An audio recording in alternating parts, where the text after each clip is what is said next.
A gente faz uma raspagem bem boa, tá? Não é uma raspagem simples, né? Uma raspagem um pouquinho mais funda para garantir que retirou toda a lesão. Então, vai ficar uma depressãozinha.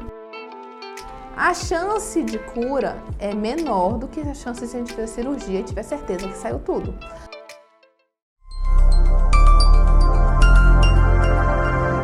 Oi gente, tudo bom? Meu nome é Ana Cecília Storino, sou médica dermatologista e eu sou vegana. E hoje eu queria conversar com vocês sobre mais um tema que foi pedido lá no Instagram. Tratamento do câncer de pele. Quais são as alternativas para a gente tratar o câncer de pele? Quando a gente fala câncer de pele, é uma coisa um pouco abrangente, porque existem vários tipos de câncer de pele. Existe o carcinoma basocelular, que seria o câncer de pele mais comum do mundo, né? Na verdade, o câncer mais comum do mundo. Existe o carcinoma espinocelular, existe o melanoma, que é o mais temido, mas existe também outros tipos de câncer de pele, e um deles seria, por exemplo, a micose fungoide, que é um tipo de linfoma que dá na pele que o tratamento não tem nada a ver do que eu vou falar hoje, tá? Então hoje eu vou falar sobre esses tipos específicos. Eu vou falar mais sobre o carcinoma basocelular e o carcinoma espinocelular, tá? Que são os que o tratamento é pouco parecido.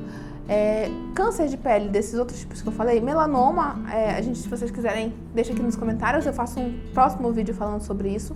E micose fungoide, por exemplo, é um tipo muito específico que o tratamento é totalmente diferente, não que eu vou falar aqui hoje não serve para isso, tá?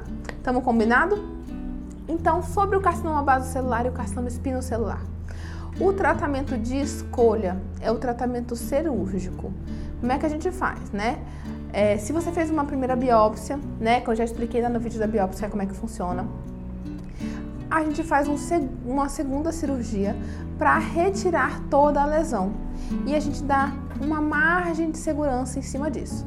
Então, dependendo do tamanho do tumor, do local do tumor e do tipo do tumor, a gente tem isso padronizado, a margem de segurança que eu vou dar.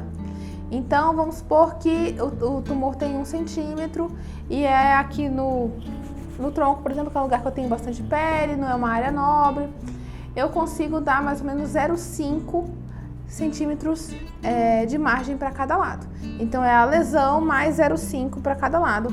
A gente tira toda essa lesão, manda novamente para o anatomopatológico, que é para biópsia. Então, normalmente se faz no mínimo 2 biópsias, né, no dia, para a gente descobrir o que é.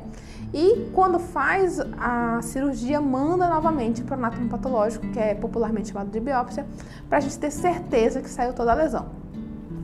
Então, esse seria um dos tratamentos, o tratamento cirúrgico. Se eu tenho, por exemplo, uma lesão que é no nariz, é uma área nobre, e eu tenho um carcinoma esclerodermiforme, que é um carcinoma que às vezes a gente não consegue definir muito bem a margem só olhando, pode ser feito, por exemplo, uma cirurgia com um controle de margens. Então, durante a cirurgia, pode ter um médico do lado que vai, né, um patologista, né, que vai olhar esse anátomo na hora. Ou pode ser feita uma cirurgia de Mohs, por exemplo, que é uma cirurgia que o dermatologista faz, é parecida com isso, é uma especialidade da dermatologia, que durante a cirurgia vai tirando e já vai vendo as margens. Porque normalmente numa área nobre, eu não posso me dar o luxo de tirar uma margem muito maior do que precisa, porque já é uma região que tem pouca pele. O nariz, por exemplo, o rosto, né, é uma área nobre, eu não tenho tanta pele assim para tirar. Então, quanto menos pele eu tirar, melhor. Né? Só que eu tenho que tirar toda a lesão com segurança. Então, nesses casos, às vezes, faz um tratamento cirúrgico, mas não é o cirúrgico convencional. É esse cirúrgico de Mohs ou cirúrgico com a análise das margens. Tá? Isso também pode ser usado para alguns outros tipos de tumor que a gente não tem uma definição muito boa e precisa do patologista junto para poder definir. É um paciente que não quer fazer biópsia, não quer fazer cirurgia. Né, por alguma razão esse paciente não pode clinicamente, ou é uma pessoa que não quer fazer. Existem outros tipos de tratamento? Existe alguns tipos, tá, de carcinoma basocelular, quando eles são pequenos e eles são nodulares, eles são assim bonitinhos, né? Eu consigo ver bem o tamanho dele, consigo ver bem a margem. Eu posso tentar curetar essa lesão. O que seria isso? Seria raspar com uma cureta, tá? tá? E a gente faz uma raspagem bem boa, tá? Não é uma raspagem simples, né? Uma raspagem um pouquinho mais funda para garantir que retirou toda a lesão. Então vai ficar uma depressãozinha, né? Não adianta só arrancar por cima da pele, porque o carcinoma celular ele dá uma invadida, né? Então a gente faz uma raspagem um pouquinho maior e manda esse produto da raspagem novamente para o anátomo patológico, para biópsia, para, né, saber que tirou toda a lesão. Mas a gente não vai ter como ter certeza se arrancou tudo. Então a gente vai ficar acompanhando como? Vai acompanhar clinicamente para ver se tem algum sinal que isso pode voltar. A chance de cura é menor do que a chance de a gente fazer cirurgia e tiver certeza que saiu tudo. Porém, para alguns casos pode ser uma opção, né? Eu não indico isso para pacientes ansiosos, por exemplo, que vai ficar ansioso com esse resultado, será que saiu, será que não saiu, entendeu? Não é tão legal. Mas, em alguns casos que os pacientes não podem fazer cirurgia ou não querem fazer cirurgia, pode ser uma forma da gente destruir o tumor. Outra opção, existe alguns medicamentos para passar, tá? Alguns tipos de pomada que podem ser prescritas para carcinomas basocelulares iniciais. Não é todos os tipos de carcinoma basocelular, não são todos os tamanhos e não são todas as localizações que a gente pode utilizar isso, tá? Eu não vou falar o nome das pomadas aqui porque eu não quero ninguém usando essa pomada em casa sem o dermatologista prescrever, tá?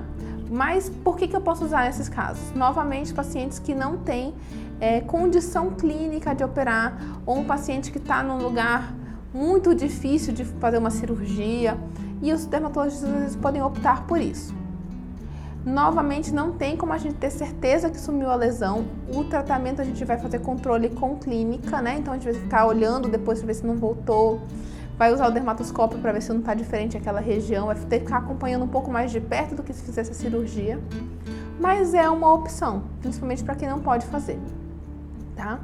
Nesses casos, eu já vi pacientes que usaram, tá?